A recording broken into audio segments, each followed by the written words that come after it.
For 200 years, the story of the West was simple. You go west. You leave the old world to build a new life in the new world.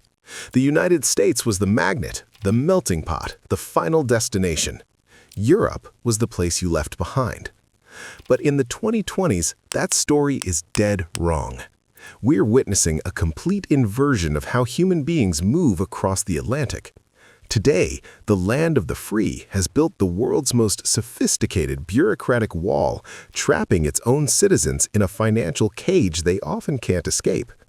Meanwhile, the old world of Europe has dissolved its internal borders to create the greatest experiment in human mobility history, all while facing a demographic collapse that threatens its very existence.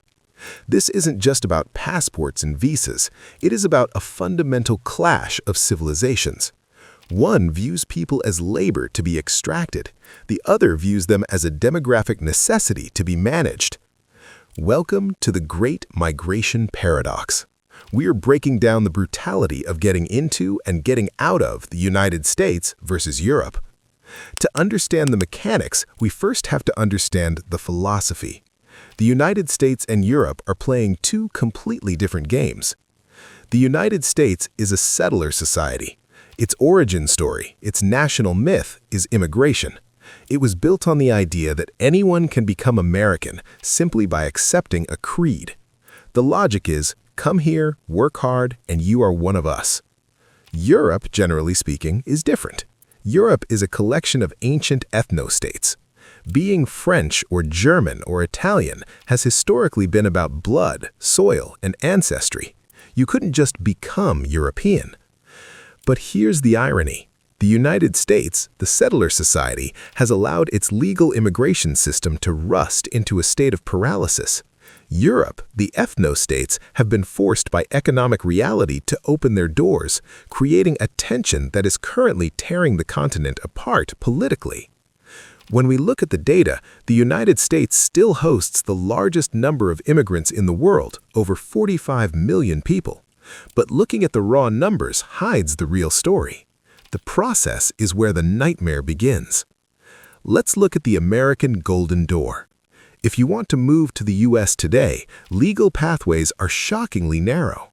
The system hasn't had a major legislative update since 1990, before the internet was mainstream. The U.S. system prioritizes family reunification above all else. If you don't have a close relative already there, your options plummet. You are left with the employment route, primarily the H-1B visa. But this isn't a meritocracy, it's a lottery, literally. Every year, hundreds of thousands of highly skilled engineers, doctors, and scientists apply for a tiny number of slots. It doesn't matter if you're a genius. If your name isn't pulled from the random draw, you're out. And it gets worse. The U.S. imposes something called per-country caps. This is unique in the Western world. No single nation can account for more than 7% of the total green cards issued in a year. This creates a statistical horror show. A software engineer from Iceland might get a green card in 12 months. An engineer with the exact same resume, same job, and same salary from India? They're currently looking at a wait time that stretches decades. Some estimates suggest the backlog for Indian nationals is over 100 years. The U.S. wants the labor, but the machinery of government is actively repelling the talent. It's a system designed for a world that no longer exists, resulting in millions of undocumented workers filling the gaps that the legal system refuses to acknowledge. Now, let's cross the Atlantic. When Americans think of Europe, they think of individual countries. But when it comes to migration, you have to look at the Schengen area. This is the crown jewel of the European project. It's a zone comprising most EU states where borders have effectively ceased to exist. If you're a citizen of France, moving to Berlin isn't immigration, it's a treaty right. There are no visas, no work permits, no quotas. You just get on a train and go. This level of freedom is unparalleled in human history. It makes the U.S. state-to-state movement look cumbersome by comparison, especially when you consider you're moving between different cultures and languages with zero friction. However, for everyone outside the club, the reality is Fortress Europe. Since 2015 migrant crisis, Europe has hardened.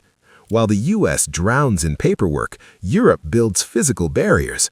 The external borders facing Africa and the Middle East are heavily militarized. The agency known as Frontex has become a de facto border army. But Europe is trapped in a fatal paradox that the US doesn't face: demographics. The US population is still growing, albeit slowly. Europe is shrinking. Italy, Spain, Greece, and Germany are demographic time bombs. Their populations are aging rapidly, and there aren't enough young workers to pay for the pensions of the old. Economically, Europe needs millions of immigrants immediately to prevent system collapse. Politically, the population is voting to keep them out. It's an immovable object meeting an immovable force. Now, we arrive at the twist: the exportation of people, emigration. Often we talk about people trying to get into the US. We rarely talk about why nearly 9 million Americans live outside of it. Historically, Americans left for adventure or retirement. Today, the conversation has shifted to the exit strategy. Driven by the cost of living, political polarization, and the remote work revolution, Americans are leaving at record numbers. But the United States has a mechanism that makes leaving uniquely painful. It's a financial trap called citizenship-based taxation. Almost every country on Earth taxes you based on your residency, where you actually live and use the roads. The United States taxes you based on your passport. It's the only major economy that chases its citizens to the ends of the earth. If you're an American living in London, earning British pounds, using the British healthcare system, and never setting foot in the US, you still have to file with the IRS. It goes deeper. A law called FATCA forces foreign banks to report American accounts to the US government. Because of this, many foreign banks simply refuse to open accounts for Americans. You become a financial pariah. This system is so aggressive that the number of Americans renouncing their citizenship, literally handing back their passports to escape the IRS, has hit record highs in recent years. The US is a hotel where you can check out, but you can never stop paying the bill. Contrast this with the European model of exportation.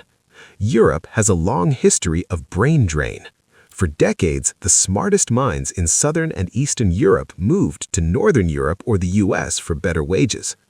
However, the European exit is soft. If a Spanish moves to Germany or even outside the EU, they don't carry a tax burden with them. They are free. Their citizenship is a safety net, not a leash. And here's another irony. Europe is seeing a new phenomenon: brain circulation.